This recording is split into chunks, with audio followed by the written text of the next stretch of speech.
And welcome back to the history of Metroid. Woo! AKA... there's the mother there brain. she is. Where's her giant lips? Where's the giant lips in her, like, overly, like, Jewish mother kind of voice? It's almost more like a Blackster.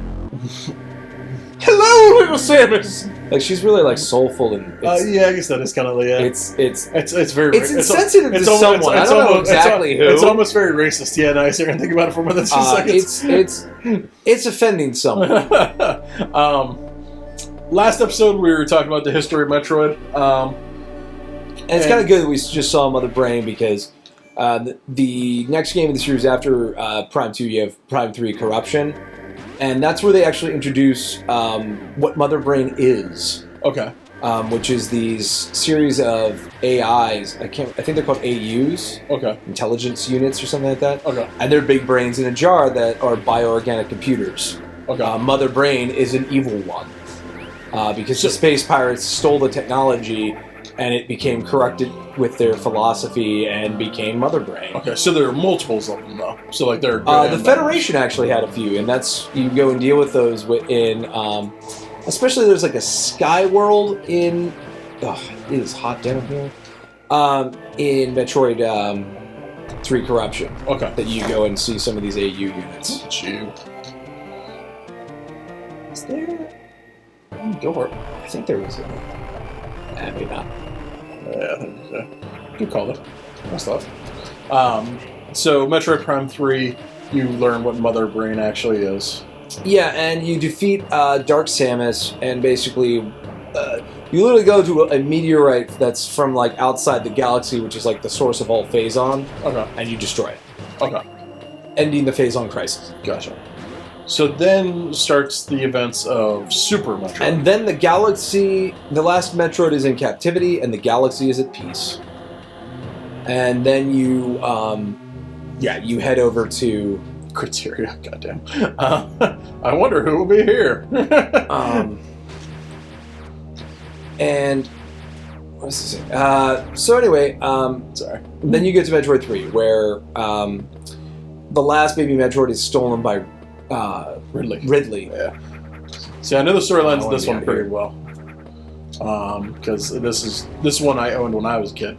Unfortunately, I was not. So why don't you take it from there while I... so in that one, I don't know, correct me if I'm wrong with the storyline, because I don't remember the storyline entirely here.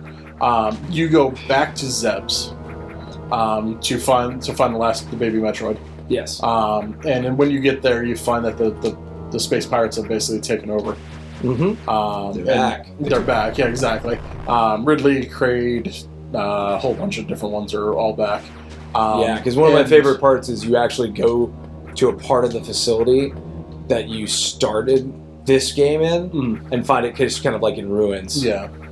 Let's get the power grip, which is just on the other side of this. And then from there, the final boss in that is like their recreation of Mother Brain, kind of. Well, it's technically Mother Brain, but she's got a body now, which is gross. And the biggest problem is she has a thing called the Hyper Beam. And the Hyper Beam devastates the crap out of your systems. Okay. Check this out. This is such a cool little visual flair.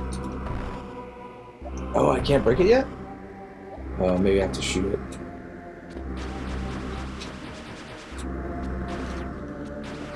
Oh, no. I can't do it yet. Those will phase out of existence, which is cooler than them just breaking or disappearing. That's cool. But so you save in that final boss fight, I recall, the baby Metroid comes and saves you because it sees you as being its mother. Correct.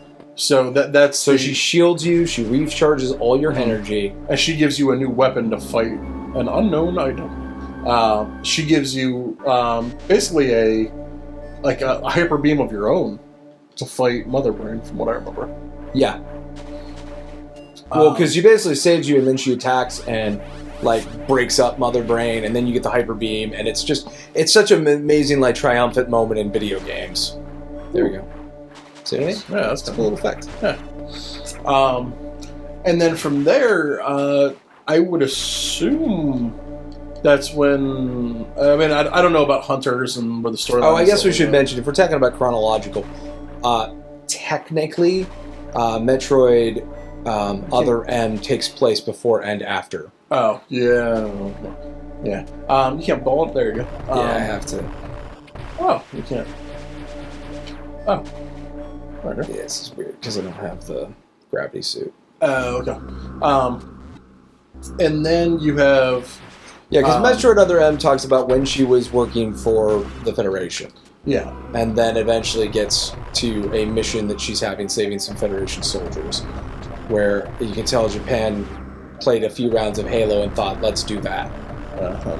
Because they have like these talkative Marines that are not that great of characters. Gotcha. But then you have probably, I don't know, it's probably my favorite one is Fusion. Yeah, After Fusion that. is literally labeled as Metroid 4. Yeah, and that's kind of, it's almost like a retelling of 2 in a way. Yeah, it's if Super Metroid is a spiritual like recreation of this with its own beats, because there's a lot of Planet Zebs you go over twice. Then Metroid Fusion's the same thing for. What is down here? Is this a boss? We're about to fight a boss? No. No? Oh, okay. I'm getting all excited. For nothing. Oh, there you go. And in Fusion, very similar to you're basically called to a like a lab. And Now that's a scary choice. that is really scary. You're called to a lab to help basically stop the place from being destroyed. I'm going to be so much better at playing the game now, relatively speaking. And you have to. There's Metroids in there, and basically you have to fight a character called SAX, who is a basically copy of you that's of your armor that's been infected, kind of. Yeah. So in the start of the game, basically you're escorting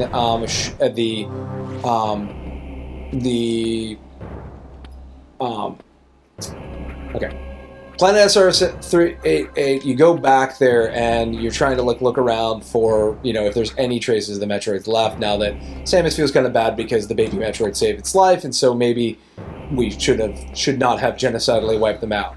And they find that the Metroid were the natural predator of a parasite creature called X. That's right. And X is just attacking all kinds of people, and they attack Samus and gnaw the crap out of her power suit, to the point that on the way back, when she's like infected, it actually shuts her entire system down. And because she was born kind of like, this suit is more than just a suit she wears, it was built for her by the Chozo. It's like attached to her genetics. They literally have to cut her out of the suit. And by doing that, she kind of goes down to a simpler, more like membrane-based version of the suit, and the armor pieces that are cut off get infected by the X and form a new creature called SAX, which is Samus Aran X-Parasite version. Which is still, in my opinion, one of the scariest. SAX is terrifying. You should. But that's pretty much it for the storyline so far. Yeah, because there's an AI that it reminds Samus of her former CEO, Adam. I want to say it's just Malkovich or something like that. Maybe, I'm not sure. I can't remember. But the point of the matter is that's when we are introduced to Samus has friends, and wait, Samus is talking? She has an internal monologue? This is weird, right, guys? I'm not saying that she can't, but she's So always used been to her being a silent protagonist. silent protagonist, and she's always been presented as a very strong woman as well. So the CEO thing is just kind of this weird little offshoot, but it forms kind of the basis of Metroid Other M, where she's dealing with the actual commander, and she's just got this incredibly, weirdly submissive relationship with him. And it's not really something he's cultivating, it's just Japan's like, well, that's what women are, is submissive to men. And as an American, you're like, I do not agree, question mark? Alright, so I'm not supposed to be up there yet. So other yeah, don't, if you find it for like $1, sure, play it, go for it. But all the other games are definitely good. Since we've hit the end of Other our... M's not even terrible, it's just if you like Metroid, it's terrible. So since we've kind of hit the end of our history lesson, we're going to end the episode here. Okay. And hopefully by the next episode, we'll maybe have a boss fight. Are we getting close? Really? I don't know. If I can kill that stupid monster I can't kill yet, maybe. You changed its color, so I think we're getting close. One thing we're going to do now, we have power grip. What's that? Oh, I got a missile tank to get. Jesus. All right, next time on GTAAP, I'm Mac. I'm Kaz. Bye. That's all we need is another 10 minutes of you trying to get that missile tank.